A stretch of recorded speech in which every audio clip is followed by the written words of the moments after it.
Actually, it's the lead play in our offense. We ask our YN or a tight end to open up somewhere between 6 feet and 9 feet.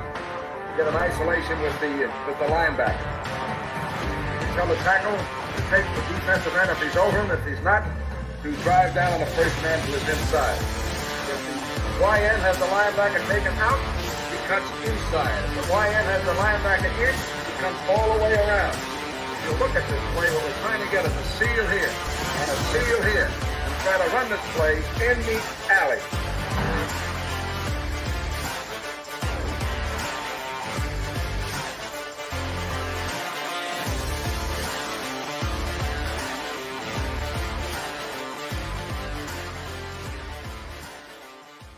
What's up, guys? Welcome into Packers Total Access. My name is Clayton. You can check us out on packernet.com. Find me on Twitter at Packers_access. Email us, PackersTotalAccess@gmail.com. Text us 865-658-5824. Join alongside Tim live in Green Bay. We got Jacob the Beard in Wisconsin. Ready to talk a little Packers tonight. Mike Berry in the chat said, are we waiting for Emilio? No, we're not waiting for Emilio tonight, man. We had some technical difficulties, but we got it ironed out here. And Emilio, man, he's I think Emilio is trying to get the honey-do list finished. He's trying to spend time with family to justify the time we're all going to waste watching the draft. I think that's what that is. Emilio! What do you think, Jake? Does that sound accurate to you, man? Nah, we all know what's really going on. His car's in the shop, and he's getting polished up. Nah, he's good, man. He's good. Good to go. Let's see here. We got Dick in the chat said, I woke up this morning thinking about what to make while I listen to PTA Live Draft Thursday, not going pulled wild pig sandwiches. You guys go, Pack, go. I love it. Wild pig pulled pork sandwich. That sounds amazing, actually. So make sure you get the hair out of there, big dog. You know how that goes, though, right? You gotta do it upright. We got Mike Berry in the chat said, had pork steaks on the grill and sitting down with 3 fingers of Knob Creek for the show. That sounds like a lovely evening there, sir. So what's that, Jacob? I'm saying he better make it 4 fingers. That came out wrong. Well, easy now, easy, Kelly. No, never mind. And thank you for being the responsible one, sir. I was almost. Speaking of responsible, we all need to be responsible Packer fans and hop over to theticketking.com and register for free as a customer so you can get yourself ready for that May schedule release here coming up next month. Ticket King is the official ticket provider of Packer Fan Total Access, Wisconsin-based since 1992, specializing in Packers tickets. They are Wisconsin's largest ticket source with offices next to Lambeau Field as well as in Milwaukee. Like I said, click on the link in the video description. That'll send you to theticketking.com. Check out what they got going on over there. They'll support local. And make sure you guys, like I said, get yourself ready for that schedule release. They're going to be able to save you some money on Packers tickets. Again, that is Ticket King, the official ticket provider of Packer Fan Total Access. We appreciate them sponsoring the show. What were you giggling about over there, Jacob? Of course, it's Eric. Always. Eric Sutherland says Jacob in Wisconsin barely. He's damn near a Viking fan. There you go. Tell you what. Wow. Yeah, you lose some every now and again, right? Bates says, whose fingers is it? Is it LVN's? It's a good point there. Valid point. Valid question. So, God, you guys are terrible. Come on, Tim. What are you going to do? What is your problem, Tim? Are you I can't find what did you do with it? I can't find the picture I want. I've been shaking things up. You sure it ain't one of these fingers? It's kind of rough, man. I ain't gonna lie. A little bit rough. For those of you listening on the pod, that was Larry's pinky out there. All right. So just so you know, sometimes we forget we got podcast listeners out there, and it's like they're probably going, I can't see what you're talking about. Those of you listening on the pod. All right, let's get right to it. So Easton Butler tweeted out, the Packers hosted Yale offensive tackle Kyron Amagaji on a top 30 visit. So Kyron Amagaji, offensive tackle from Yale, or as Coach Lombardi used to say, Yale. Obviously, the Packers showing a little bit of interest there. So what I'm going to do is, as we kind of dive into some of these visits, I'm going to go ahead and share. Let's share the vertical board first, and let's see if we can find Mr. Kyron Amagaji here on this list because I think I've got him fairly high if I remember correctly. Let's just save a little time here and search the old engine. And let's see, we've got him. So he on the vertical board, he's in the 51 spot is where he sits currently. All right. So on the horizontal board, though, I'm going to take a quick peek over there. On the horizontal board, I got Kyron Amagaji worthy of the 39th pick as far as how the tiers drop there, though. So that's kind of how he falls into place. So it wouldn't be like a terrible reach for Kyron Amagaji with the 25th pick. I think the thing that sticks out to me about Amagaji there is we kind of look at his listing here. Where did he go? Did we lose him? Where are you at, sir? Here we go. All right, so PFF grade 2022, he was the 87th graded tackle. In 2023, he was the 15th graded tackle. So obviously took a huge jump there. The consensus big board back in January had him in the 72 spot, and the 33rd team at the time had him in the 57 spot. You have an incomplete RAS, so that's a bit of a red flag. So when you talk about the 25th pick, hard to believe they would spend the 25th pick on him, seeing that he's not upwards of that 8.3 RAS threshold that we talk about. Jacob, how do you feel about Kyron Amagaji? And I'm going to get your take too here, Tim.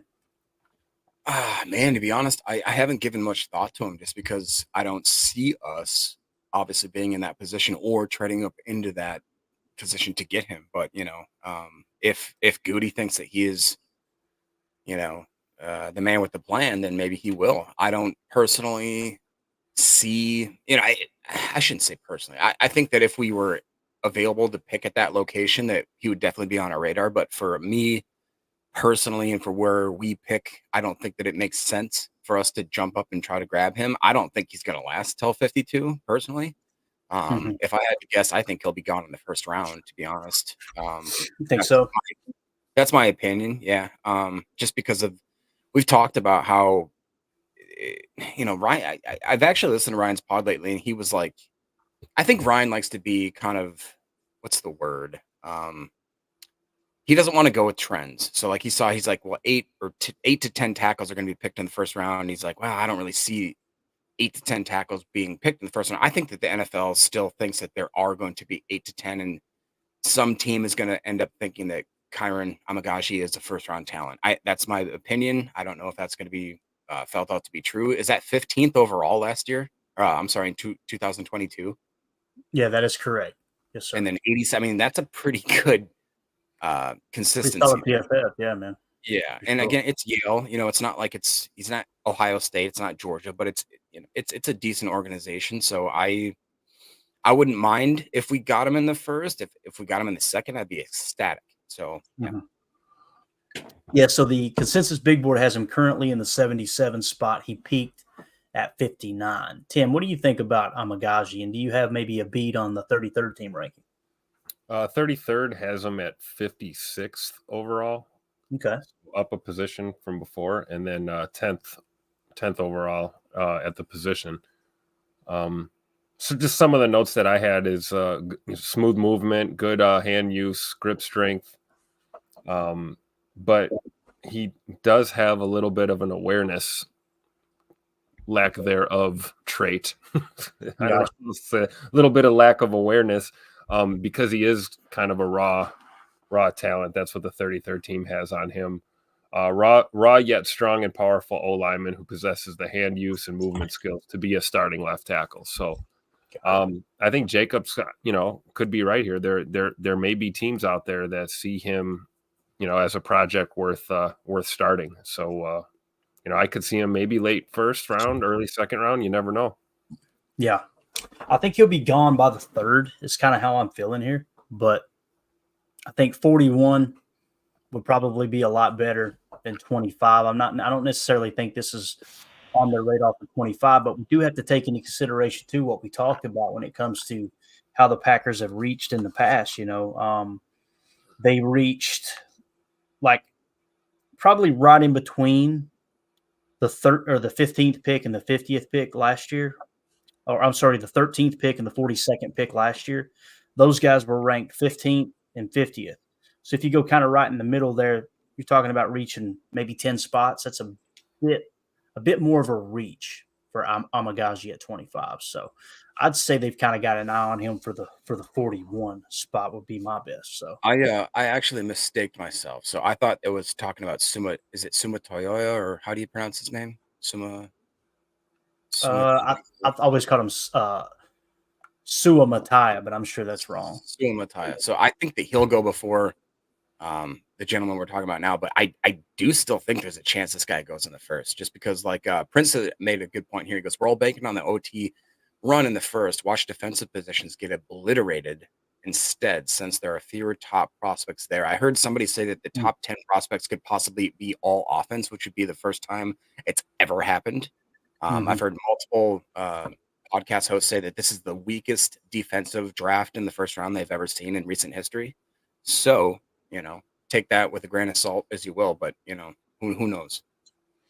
Yeah, that's everything I've heard. It's top heavy on offense, and then there's going to be a run. You got Suatomoyo lower than Amagaji on your board, don't you? Yeah, I've got him in the 60 spot, and the reason being he graded out 62nd best tackle in 2022, 200th best in 2023. Took a little bit of a dip back there, and then the consensus big board had him in the 40 spot at the time. 33rd team had him in the 36th spot. I need to double check that PFF grade though. Let me do that real quick.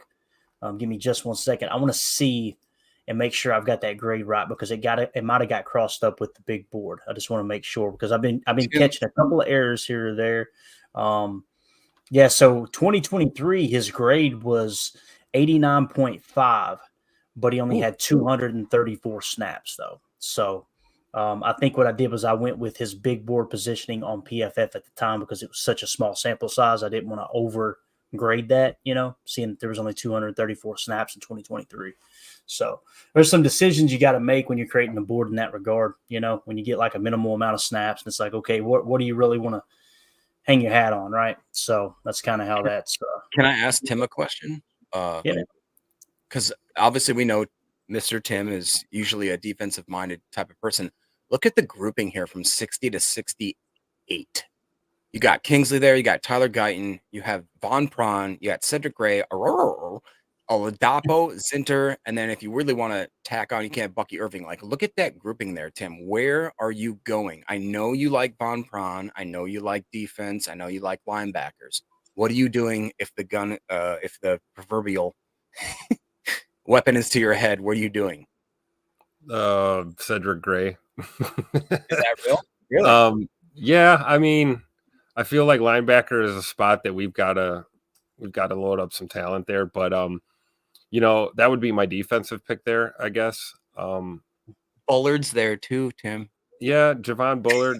I'm confident that we're gonna get our hands on Tyler Nubin, so we'll see. Clayton has spoke that into existence, so we'll see if it happens. But I think my offensive pick, not to sound redundant, would probably be Von Prawn or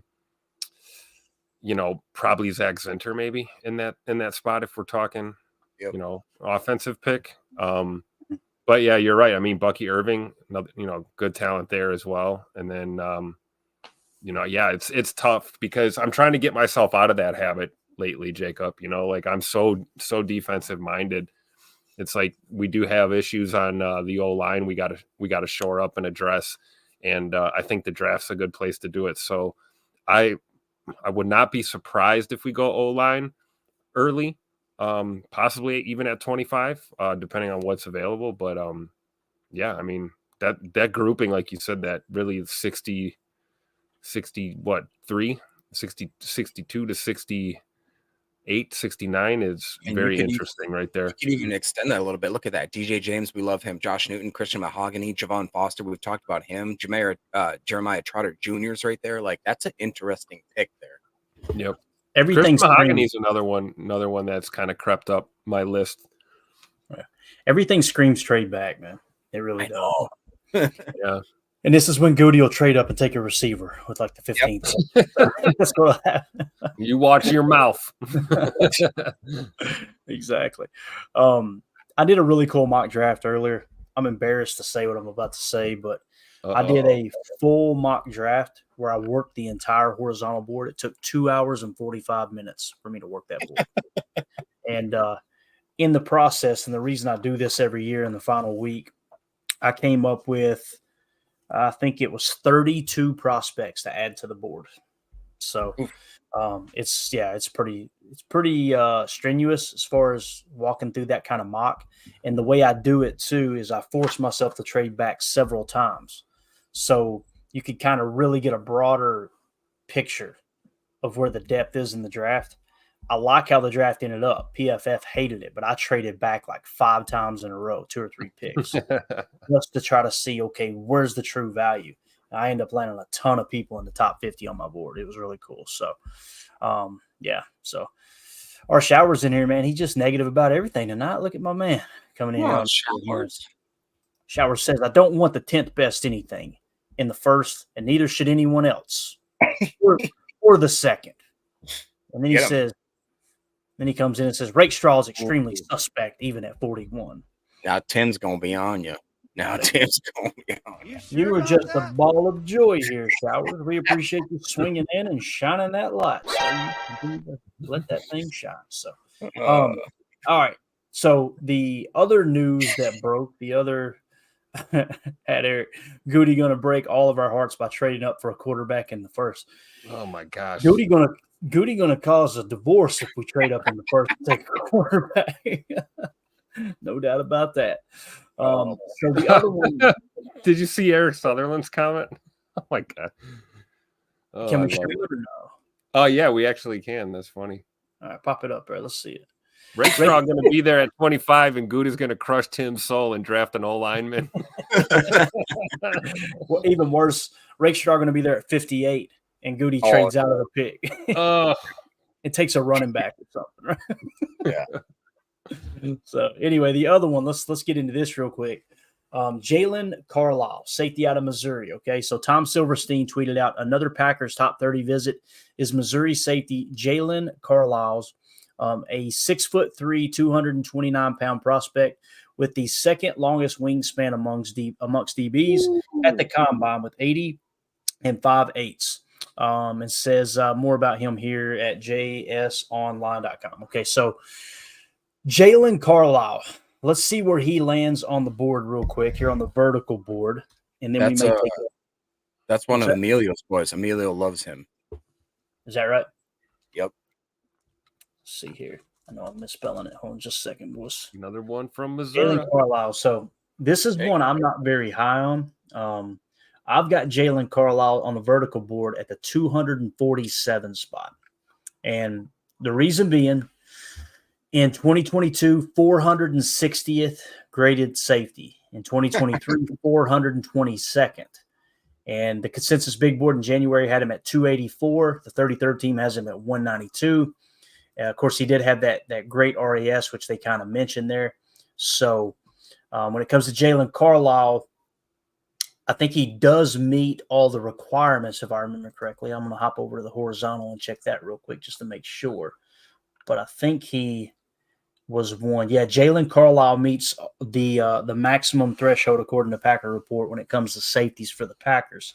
As far as his snaps, he went deep. He had deep snaps the most, box second, and slot third. So there's a lot of versatility there with Jalen Carlisle. It's just I think I'm kind of seeing him as a much later prospect than a lot of other people are. Now I could be completely wrong there, as you guys are well aware, but what you got, Jalen?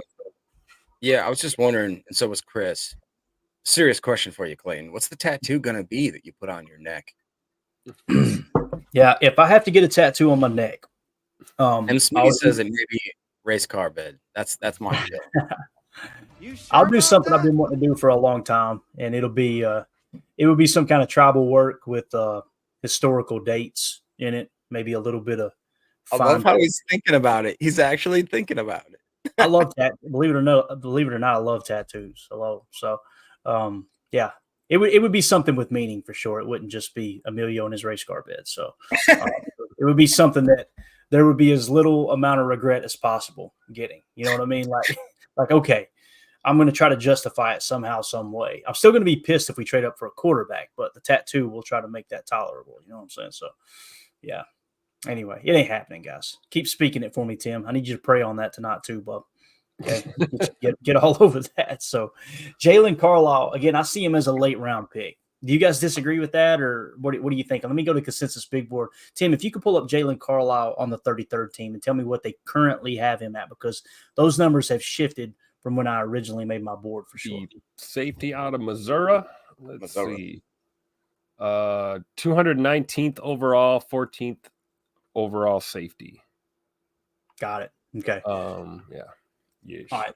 The consensus big board has him currently in the 237 spot. He peaked at 118. So when he peaked, it was actually in January. I'm showing a 121. So that 284 is off on my board there. So these are the reason we're doing this stuff is to try to fine tune everything as we come down the stretch here. So if in January he was 121, that is going to change that up just a touch for my board. 121. So let's go ahead and change that real quick, and I'll get these numbers addressed here shortly. So I don't know, Jacob, where would you be okay with taking him, man? Oof. Yeah, it'd probably have to be around that earliest fourth, maybe fifth, sixth. I'd feel comfortable. I think that he has a lot of intangibles that we're looking for, and that Missouri defense, like Tim talked about, there's just dogs always. There's just dogs there, and we talked about it earlier. Like, is it because that there's this one guy that's that good, or is it because of the fact that he's playing off of the fact that there's 3 or 4 other really great defensive players on that team? You never know. So I think that's where people that scoff at the guys on film, the film guys or the stat guys, whatever your scoff is, it's like you have to take it all into consideration. In my opinion, Missouri is a really good defensive kind of skilled organization. So like I think that they recruit to have guys that are dogs like that. So anybody that comes from a Missouri defense, I'm kind of like I have a little bit of a bias towards them because I just think that they're ball players. That's what I feel like. I don't know. Tim, what do you think? Yeah, no, definitely. And it shows with when you look at some of the breakdowns on these players. I mean, Carlisle, for example, great instincts, super active against the run. I mean, sounds like a safety that, we may be looking for, at least that type of cut from that cloth, someone a little more effective in the run game to help complement this good pass defense. So, but yeah, for some reason, these guys keep popping up on my lists, and you're right. Missouri might be emerging as a breeding ground for top tier defenders for all we know. Especially, it seems like secondary corners and safeties. What's funny is I actually so I'm starting a new job. I'm working with some new people, and there's a young kid I work with. He's from Jersey, and he goes, "Hey, yeah, yo, who's your sports fan?" I went to Packers, and he's like, "The Packers." He goes, "Oh, my boy McKinney went to you guys." He's like, he's a diamond in the rough. Hey, like, how'd you sign him? And I'm like, yo, I was like, "Can you just say what you just said again? I want to record it." And he's like, "No, he's Bro, that accent you're using, bro. I'm waiting for you to sound like Michael Scott and say, "Don't drop the soap. Don't drop the soap." Hey, that's just the way we talk in the clink. Oh, thank you, Tim. Drop. Perfect drop. So Jalen Carlisle jumps to 236 after adjusting that consensus big board. So not a huge jump, but still one of those later round guys for sure. So yeah, United Bates, absolutely North Jersey. Love it. All right. Look at this. Look at this guy right here. Everybody get the cameras going. We got the man in the house. Emilio, how's the family doing, big dog? They're good. They actually just had it out. My ear was ringing, though. Were you talking about me or Jalen Carlisle? I couldn't tell. Exactly. I told him, Emilio. Jacob, I appreciate you sticking up for me, man. That's my boy right there. Yeah, so I've got him in the 236 spot. Yeah, Emilio. The PFF grades hurt him quite a bit. Yeah. But absolutely crushes the RAS, right? PFF isn't everything, Clayton. You know that. I love it. It's like we can all make an argument for our favorite guys by saying, yeah, but the consensus big board isn't everything. Yeah. Yeah, but the RAS isn't everything, right? So, yeah, but there's no doubt about it, man. That wingspan and that, 6'2", 6'3" frame, whichever websites you want to trust there. Tom Silverstein usually pretty confident in those measurements, and he said 6'3". That's something that's going to be on people's radar, no doubt about it. So, Dog right there. yeah. So, that's where he ends up landing on the board. Now, our Showers asked, please go through where you have the top 5 safeties on your board, please. You got it, man. Let's do this. So That's very nice. Thank you for asking. what I'm going to do to make it a little bit easier, I'm going to drop this down, and we're going to go to the horizontal board for this. So let's go horizontally. And it'll take me a minute to get this zoomed in just right for you guys here.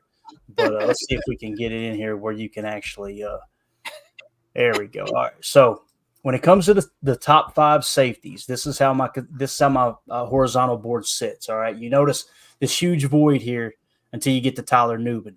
So the very first safety on my board is Tyler Nubin. He comes in about the 22 spot on the horizontal board. So keep in mind, he's on the vertical board. He's a little bit lower than that, but that's kind of where he sits there. See this space that drops off. My second best safety is Javon Bullard, okay, out of Georgia. He's worthy of right around the 47th pick, okay, horizontally. Now, keep in mind, that means there's going to be players dropping too, so you can, by the time you pick, if players underneath Javon Bullard are taken before, then you're probably going to have players up in here that are going to carry a lot more value than a Javon Bullard. So that's why I always mention worthy of, meaning, 2 spots for the placeholder right around this range. You would feel, okay, that's not too much of a reach. The third best safety on my board is Oladapo. Now, notice he's in that purple color, right? The magenta, if you will. That means that he's a top 30 visit, and he's also a Senior Bowl guy. All right. So Packers love Senior Bowl guys. They also love those top 30 visits. So kind of a higher percentage that the Packers would have their eyes on him when that, comes along. Now, the fourth best safety I've got, brace yourself, Emilio. We got Taylor Demerson here, right? Top 5, baby. He's worthy of the 57th pick if no one were to fall, right? Kind of somewhere around that range. And again, vertically, probably be a little bit different. I'm going to just take a quick peek here and give you guys an idea of where he sits on the vertical board currently, if I can find him. Let's see, a little bit higher than, okay, so I've got him in the 80 spot on the vertical board, all right, on the vertical big board there, Taylor Demerson. So the next safety on the horizontal board would be Cam Kinchins. You guys remember way back when, early in the offseason, when Cam Kinchins was the number 1 safety on the board? Yes. I was going, I don't see this, boys. Do y'all remember that? And I kind of got roasted for it, and I'm second guessing myself, going, what? I don't understand. What's everybody seeing him? Slowly over time, he just continues to drop, right? So now he's the 5th best safety, according to my horizontal board here, but still worthy of right around the 64th pick there if you wanted to trust the horizontal board with every fiber in you. So, yeah. And keep in mind, like Chris N says, I've got Cooper DeJean as a cornerback. And the reason being is he took the large majority of his snaps last year as an outside corner, and his secondary amount of snaps he took as a slot corner. He took very, very, very minimal snaps as a safety. It was a box safety, something to the tune of like 20 snaps. You hear the draft experts talk about projecting someone to be a certain position, right? You guys know Mel Kiper said he's the best safety in the draft. Who? Yeah, exactly. Who the hell is Mel Kiper anyway? So Cooper DeJean, he can play safety. There's no doubt about it, right? I think we would all agree he could play safety. I just don't like the fact that he played so much on the outside. Now all of a sudden he's just going to jump over safety and not miss a beat, And it'd be different if the majority of his snaps were he was in the slot, right? But the large majority were on the outside. So I don't know. That's just kind of how I see it. So if you were to slide Cooper DeJean over to the safety position, that would mean Cooper DeJean is the 2nd best safety. So now I just don't hear about that. Yo, Timmy, let's go. Let's go. Cole Bishop might have something to say about that. So if you were to go down just a touch more past Kitchens, I've got Kalen Bullock, right, out of USC. He played deep, box, then slot. Mustafa played box, deep, then slot. Then you got Mustafa, Jalen though. Simpson. What's that? I was going to say Mustafa, though. He's 5'9", he's 5'10". Right. You know, that's the only like that guy plays like he's 6'2", and he's 230 pounds. He plays like an absolute dog. But that's the only knock on him. That's what I'll say. See, that's the plus with Oladapo. Ola Home Depot. Get it right. Ola Home Depot. Yeah, he's 6'2", 216. That's a big safety. He's probably the biggest safety. Emilio, get your one stuff of the bigger together. ones. You can do it. We can help. You know what I'm saying? Oh my. Yeah. So Coach Lynn says, wow, Oladapo is that high for you. No Hicks. Let's see where Hicks falls. And then let's explain why Hicks is where he is. Same with Jay. Jay's asking where's Hicks at. I watched some film of his. I posted it on my Twitter. Jaden Hicks is a baller. And again, I'll say that he's one of those guys that he reminds me of a Brian Branch kind of guy, or the Hamilton. Like, he doesn't test great. He just is a baller. He just plays football. He's just a good football player. That's personally what I think of him. So he has actually raised. If I could get Jaden Hicks in the third, that'd be great. Oladapo in the where Clayton has him listed, I think that's justified. I just don't know if it's realistic. But I could see multiple teams thinking that if Oladapo, if he is that good, yeah, he'll go that quick. Like, I really do think. I mean, look at his dude. His PFF grades 90s, guys. He's in the 90s. He's a freak. He's a freak. So you asked about Hicks. I've got him and Cole Bishop neck and neck, right? Not necking. I've got them neck and neck. Him and Cole Bishop. So, and here's why Jaden Hicks is so low. PFF grade 431st graded safety in 2022. 2023, the 160th highest graded safety. If you remove the PFF grades altogether, you would have had a consensus big board of 103 and a 33rd team of 75. And his RAS was in the 8s last I checked. So I noticed some of that stuff's been too. So I may need to go back and double check some of these. But he was a Senior Bowl participant, which the Packers love their Senior Bowl guys.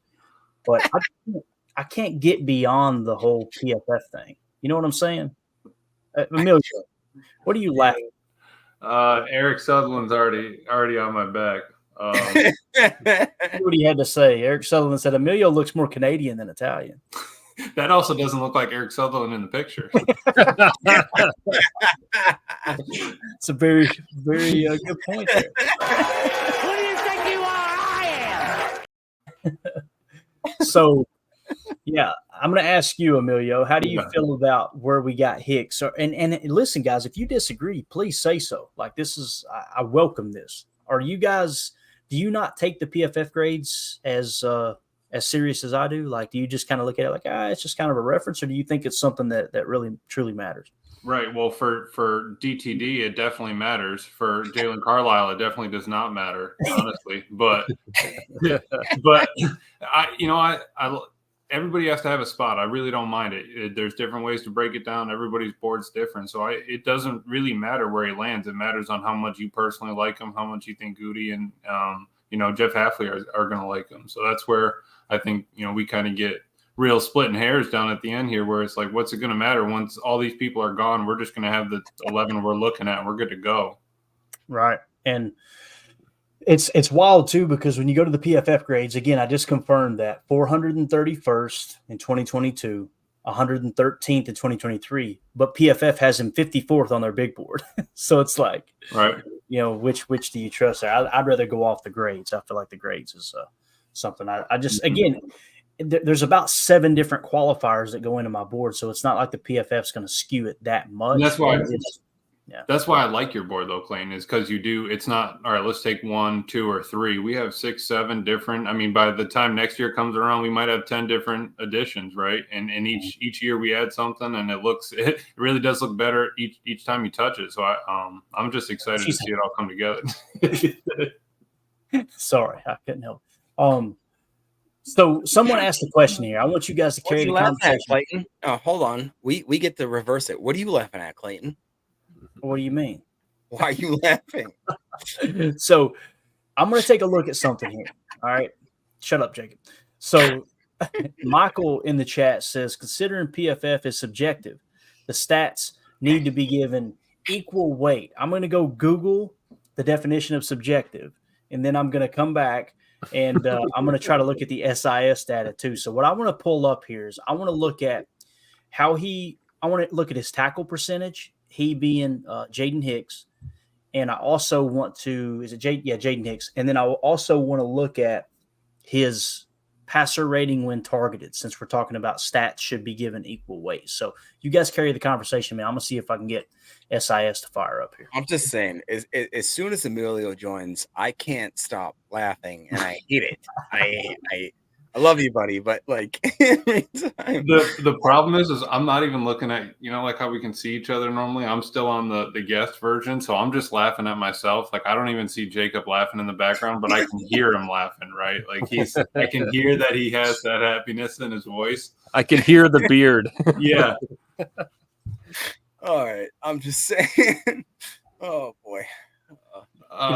But no, I really am kind of excited to see how it all plays out. But I like that Cole Bishop is in front of him for Wicks. But besides that, man, Emilio, we've talked about what we need in a safety. We don't need like a deep safety. We need a guy that's really willing to put his head down and go play in the box, play the run. Mm-hmm. Do you have a specific safety that you think can do that role? Like we've talked about, in my opinion, it's Bullard. If you're going to go in the top 2 rounds, after that, maybe Kalen Bullock. After that, I go to your guy DDT. What is your thoughts there? We've talked about Tim's got Omar Brown, like in the late rounds. We used to think that Oladapo was a 7th rounder. I don't think that's possible anymore. I think he's going in the first 3. What are your thoughts? Right. No, I think you're right on that. I don't think that the talk and the fact that, anybody that the Packers bring in and look at, you don't think all the other teams are checking them out like, hey, what's going on here? So, besides the fact we're looking at our top 30 visits, all the other teams' top 30 visits, they're all peeking at each other.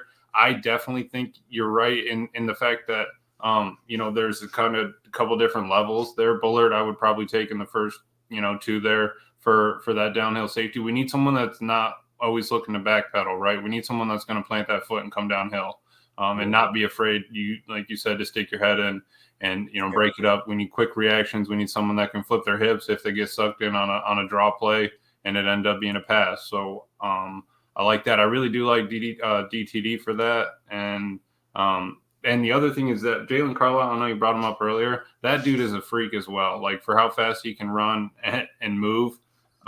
In a late round guy, I wouldn't mind that at all, and kind of coaching him up to play, box down. I just read your private chat, Emilio. How doers get it done. So anyway, sponsor the show, Home Depot. Michael Redden. The question that Michael Redden asked, right? Considering PFF is subjective, the stats need to be given equal weight. So I pulled the SIS data. Passer rating when targeted amongst safeties in college football. Our boy, Jaden Hicks, comes in 62nd with a passer rating when targeted of 65.1. So 62nd in passer rating when targeted. All right. And now you guys continue to talk, and I'm going to try to pull us up some run defense stats. Yeah, so the chat's saying that Bullock is not great at run defense. And honestly, I did not know that. I thought the back. We know what he's good at. That's what I need.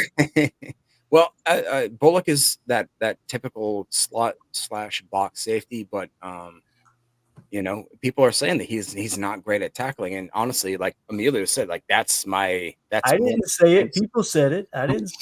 I didn't say it. Everybody's saying it. I just want somebody that's going to be a lockdown. Like I want a dog at safety. That's not Bullock then. Okay. Well, didn't we already sign the dog? Didn't we already sign a dog at safety? You never have enough dogs. This is off the rails, boys. What the hell is going on out here? All right, so let's try to pull it up by safety position, and I think missed tackle percentage will probably be the most important thing. Don't you guys think? Oof, they do not like Bullock in the chat. I'm telling you. Well, his strengths are he's a strong communicator, natural in transition, and his build or frame 6'2", 188. Okay. Hey, here we go. Yeah, though. 188, 9%. Lacks aggressiveness and effort, poor eye discipline, and poor tackling technique. There's the guy I don't want to. Here's a guy. I love those analysis though. It's like for the first three, they're like, he's the best football player ever. He can tackle anyone. And like the next three are like, he's the worst football player ever. Right. Can't do anything. Here's what's crazy. When you pull up his broken tackle plus missed tackle percentage as a safety, he's not even the best safety on Washington State's team in that regard. Yikes. So he comes in the 100 spot at 14.9% block tackle or blown tackle plus missed tackle or broken tackle plus missed tackle. So once again, someone calls us on PFF. We go to the stats to draw a parallel, and the stats suggest Jaden Hicks is not that good of a safety. So he's not terrible, but the 113th graded safety. Again, passer rating when targeted, he was ranked 62nd in college football. And then with broken tackle / missed tackle percentage, he comes in the 100 spot. So there you go. He also threw eight benches up for his eight bench presses up for his reps. That's not that good, bub. That is 2%. And his vertical was 33 inches. Jacob just got up and left. He's like, I've had Is the enough chair spinning? I can't see. If the chair's spinning, you know what's going on. Someday we will tell the rest of that story. Today is not that day, though. Oh, we're going to give him some. I was trying to find Newbin on this list, but SIS is kind of hard to navigate, especially when you're live streaming a show. So not working that good, bub. But I'm with Jake Cole in the chat. I'm trying to find it. Yeah, right here. I'll take Bishop over Bullock. True. 100% of the time, every time. Mm-hmm. Yeah, and it seems like that's kind of how the board sits too. Bishop is just barely edging out, Bullock. So yeah, that's how it sits. So that was fun though, man. I'm glad we answered that question because again, those type of questions are really what we're coming down the wire with here, and we're trying to figure out, okay, what exactly are we trying to learn as we approach the draft? Where are people shifting to? Like I said, we found a little error on the board, shifted a guy up a few spots. He didn't move, but maybe one tier higher, but still, it does matter. So, number one Packer fan. Oh, let me read it or no? Number one Packer fan said, when a Wisconsin man tries to say dog with a country accent, LOL, Lord have mercy. So You call me anything you want, but don't call me that. Oh my goodness. All right, what else did we have on the docket here? I had a bunch of stuff we were going to talk about, and we're already off the rails. So we talked about Jalen Carlisle, right? So I did a trade monster mock earlier. I do this every year just to kind of a really cool little exercise to trade back multiple times. Essentially what I'm doing is working salt and pepper's here. I work the horizontal board as if there's no time restraint. Now, obviously, there's no way that an NFL team would be able to trade back multiple times, right? So I just kind of walked my way through the draft, 2 or 3 picks, looking to trade, all that good stuff, right? So it's going to be hard for you to see. I'm going to kill my camera so I can get up here and actually see it. I'm going to read off what happened here. So no one would accept a trade for us to trade out of the 25th pick. So I did the old stick and pick and took Kool-Aid McKinstry at 25. At 41, I took Tyler Nubin because he was hands down the best player on my board. And then you'll notice the next few picks here, I traded back 1, 2, 3, 4 times in a row. Okay. And I got Junior Colson with the 66th pick. Then I took Braylon Trice, awesome edge defender, in my opinion, out of Washington with the 91st pick. We went tackle Dominic Pooney with the 93rd pick. And then I think what I did was I traded up, I believe, if I remember correctly. I traded back up to 96 and got Jeremiah Trotter Jr. And then I think I traded back up again and got Tavondre Sweat. He fell all the way to 107 in that mock. Jacob, you were asking the other day, right? Like, how far do we think he's going to drop? In this case, He fell all the way to 107. I ended up taking Bo Limmer with the 126th pick. I got my second best running back in this draft, according to my horizontal board, in Audric Estime at 130. And then I took Hayden Hatton at 236. Oh, That was probably my my favorite pick of the entire draft was Hayden Hatton. Like he was so high on my horizontal board. I'm going to show you guys this cat. Last year, Jacob, do you remember me getting hounded because I was so high on Puka Nakua? sure. I do. It feels like Hayden Hatton is that guy this year. So I'm going to share the horizontal board real quick and show you what I mean here. And let's look at Hayden Hatton. And I could be making a mistake here. That's definitely possible. So let me drop that down. So you see Hayden Hatton sitting right here with a grade of 58, right? So that would suggest he's worthy of like the 39th pick. I did everything in my power to not take a wide receiver. Okay. So when I hop over to the vertical board, let's see where Hayden Hatton drops and what makes him so high on my board and whether or not we need to put stock into it. All right. Hayden Hatton is sitting in the 52 spot on my board. Let me just drop this down. I want you guys to see that horizontal aspect. Let me get the vertical up. This is a good test run for the draft, how quick we can get stuff pulled up too. Seems like it's going pretty good, don't it? Yeah. So look at this stuff, boys. This is he played for Idaho, not Idaho, Idaho. Okay. So he was the second highest graded wide receiver in 2022, the fifth highest graded wide receiver in 2023. The consensus big board in January had him in the 167 spot. The 33rd team doesn't even have him on his board. So that's why he came in so high on my board. Last year, Puka Nakua, if I remember correctly, was the highest graded wide receiver in college football.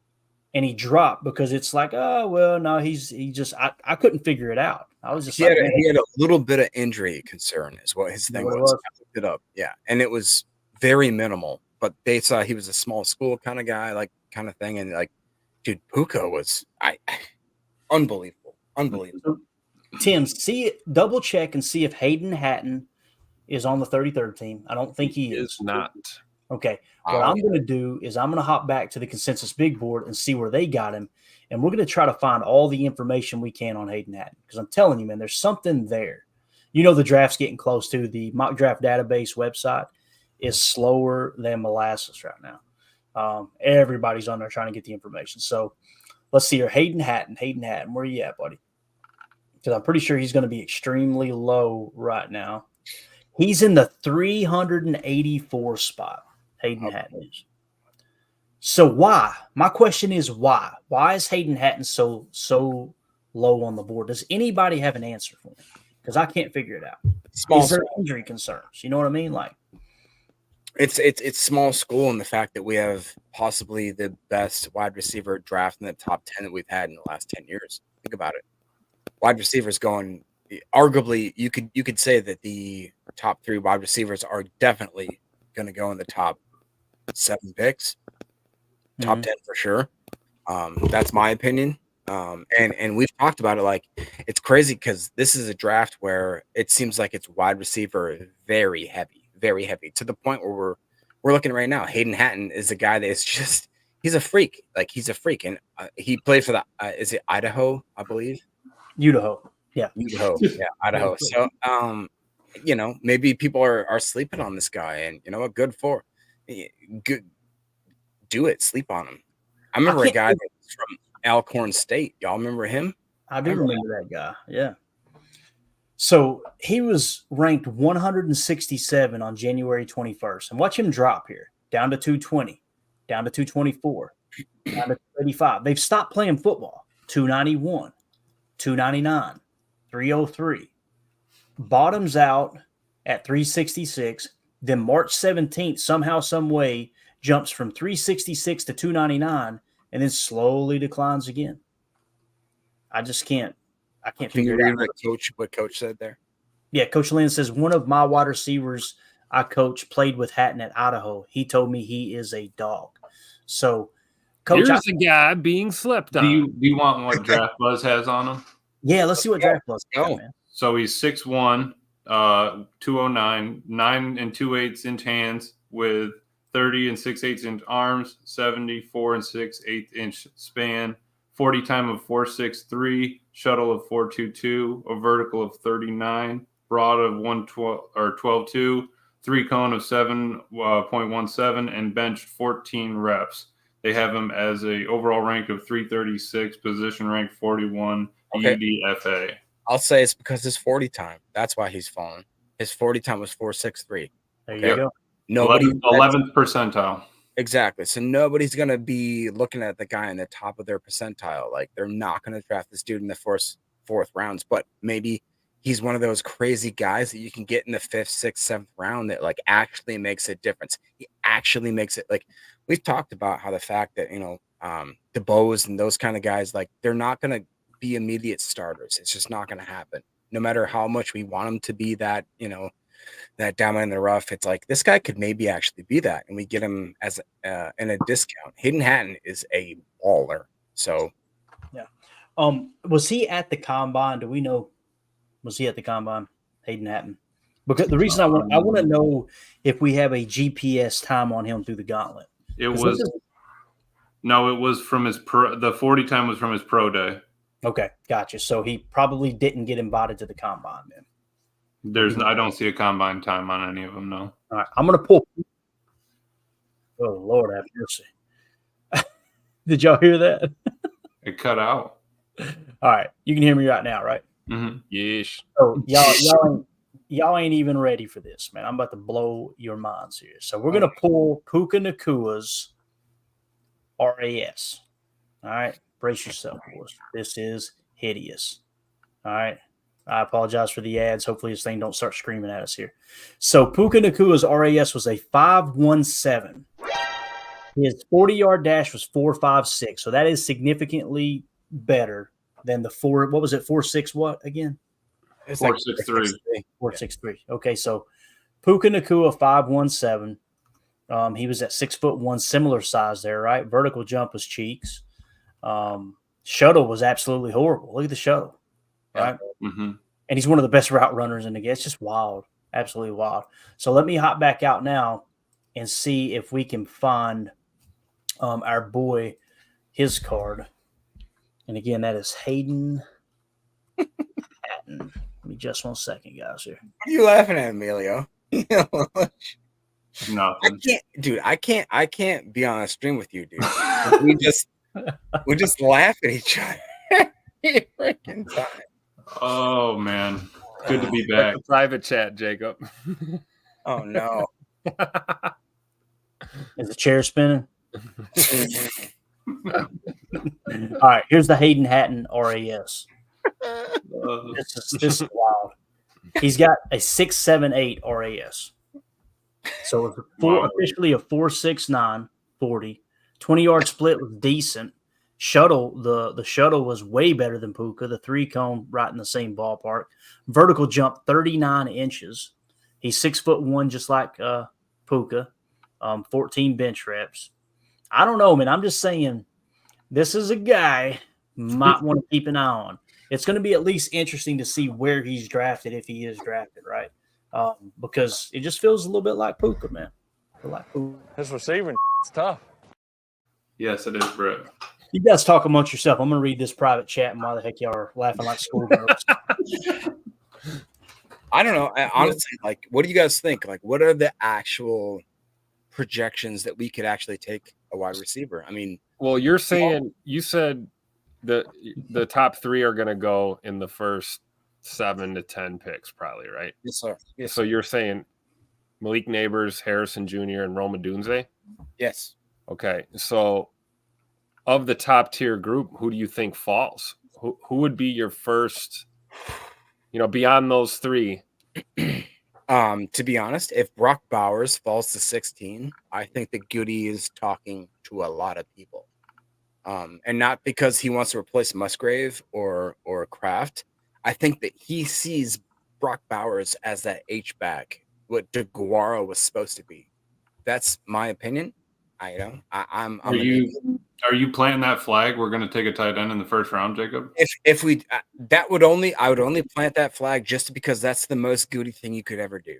That is, nobody's talked about it, and you're the first one to bring it up. Yes, that's like he'll trade up to get Brock Bowers when we every consensus means that we don't need him. We don't need a tight end. I'm looking literally like that. Actually, Emilio, that's the way I look at this draft is what Did we would I just figure not it out? do? Yeah. What's the most obscure thing that you could ever think of that would happen? That's probably going to happen. We're going to draft a center. We're going to draft a fullback. we're gonna do something.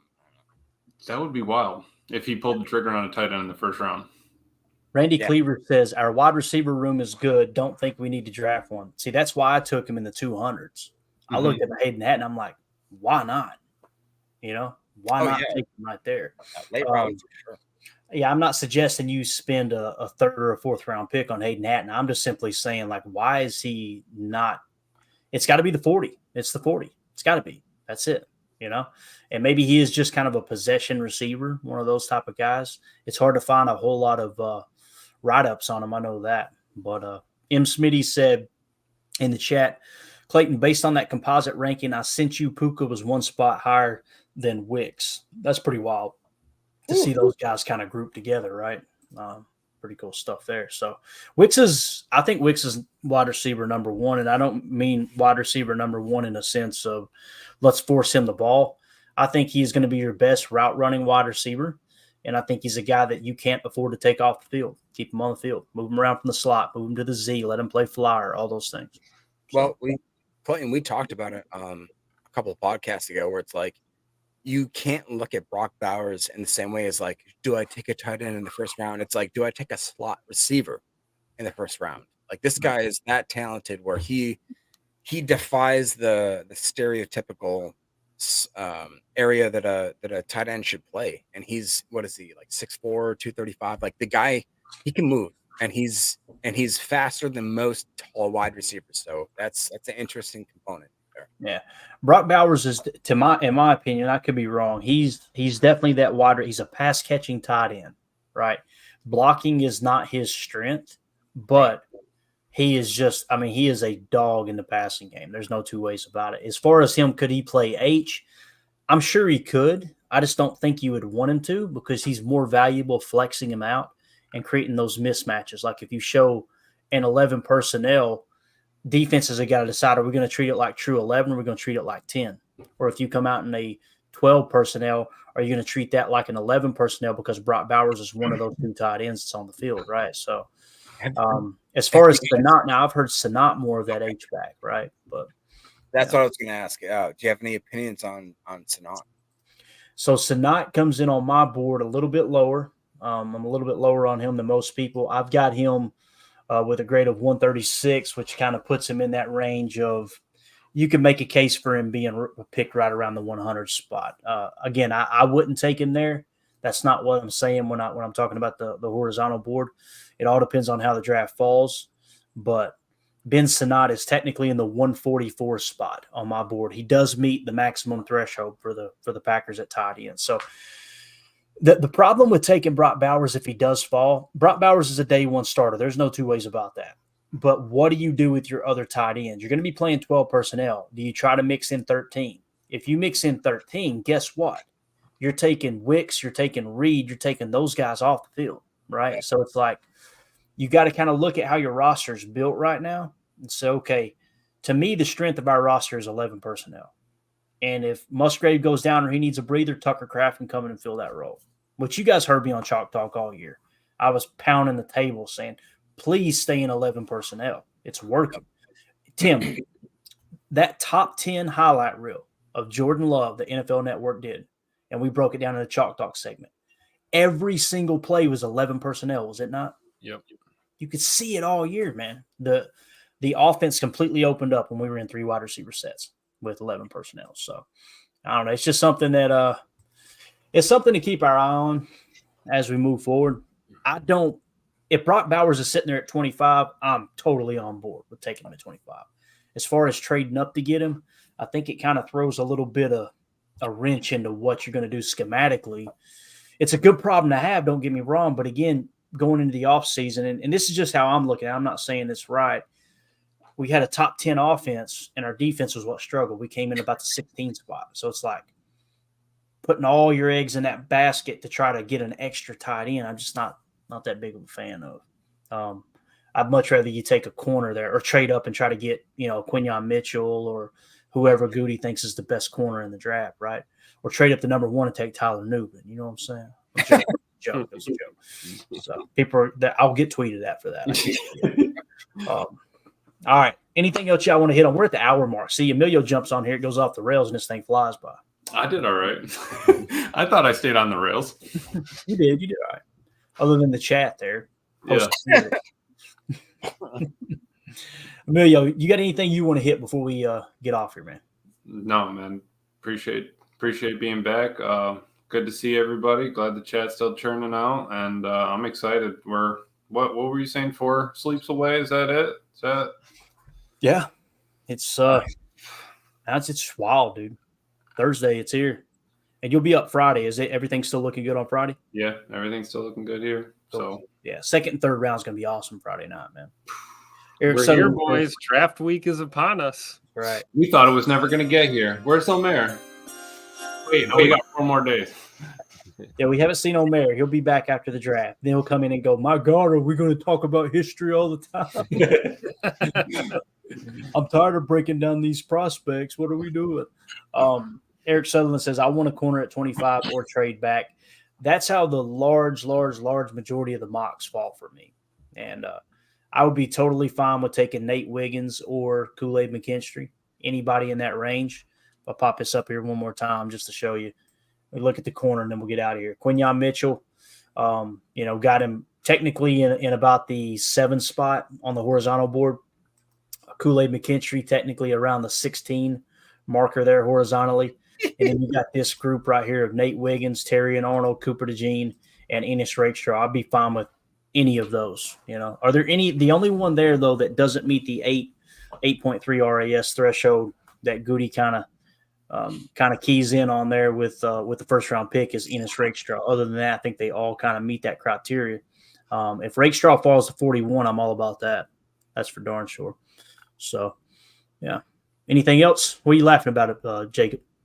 Nothing. Just loving Emilio back. It's my favorite. Eric Sutherland ripping into me again. Yes, Bryce. Yes, Bryce. The series is sweet. I do like the new Fallout series. And Dead Fish didn't say anything about a safety from Missouri, especially in the 200s. So that's all I'm going to say. Oh, Lord have mercy. What did Dead Fish do in here? All right, let's get out of here. Tim, you got anything, man? I'm tired. I've been working out all day. I love you so much. Working out all day. Get it all out now, boys. It's time for business this week. Draft week is here. That's right. Shirt and tie? No. Yeah, what are we wearing? Hey, to be honest, what are we wearing? Oh my gosh. I gotta break my beard out, man. I'm definitely wearing the beard. Elio, don't laugh like that. Let's go. I'm doing a the way you rolled in closer, we were like, all right, hold on. So really well. Hi, I'm Date Mike. Nice to meet me. Thank you.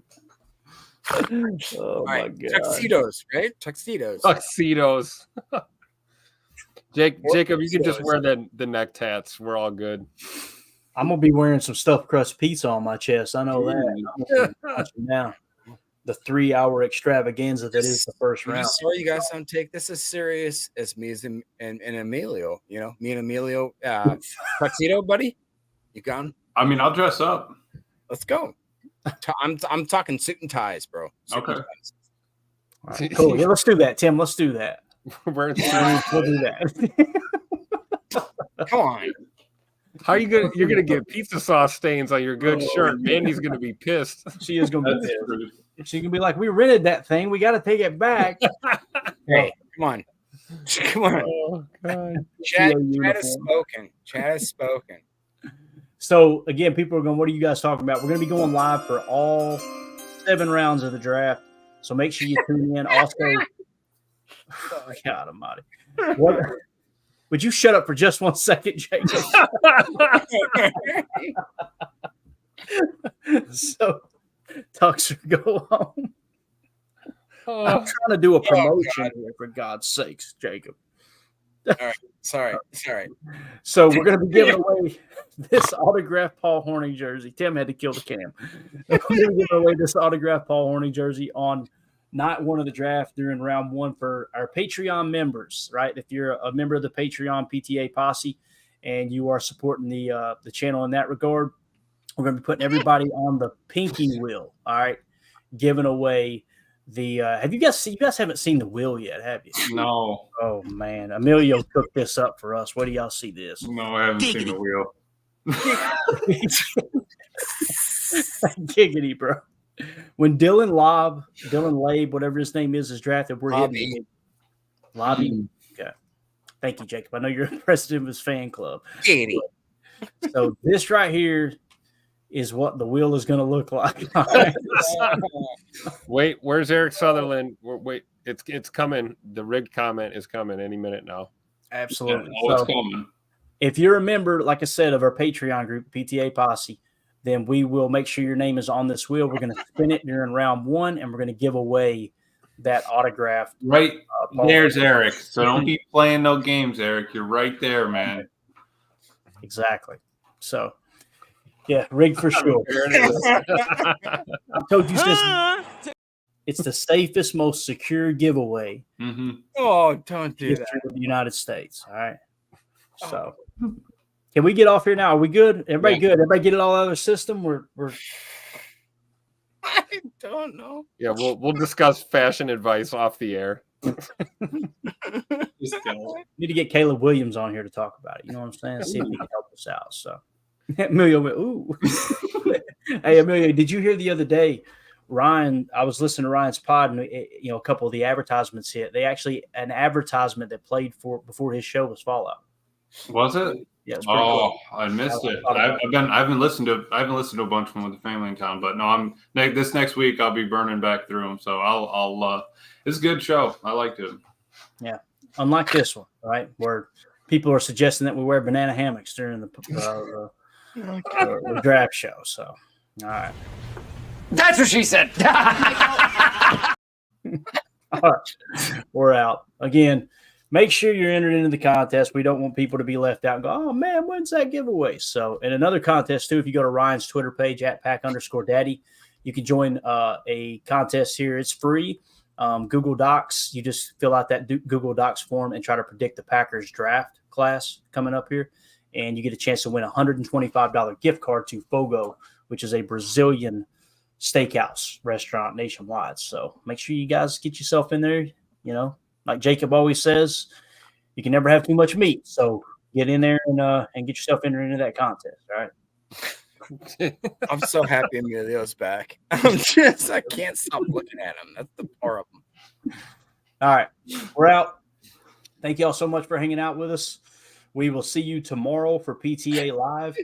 As we get closer to the draft, rumors are going to start swirling. People are going to start smoking the devil's lettuce out of gas masks. Things are going to happen. It's going to shake things up. Jacob is going to become mature before the draft. All right. He's going to, get that straightened out. So we'll see you guys tonight. Thank you all for hanging out with us. For those of you listening on the pod, Tim. For those of you listening on the pod, thank you for making us part of your day. As always, let's go out and be the change we want to see in the world. And go, Pack, go. The power sweep. Actually, it's the lead play in our offense.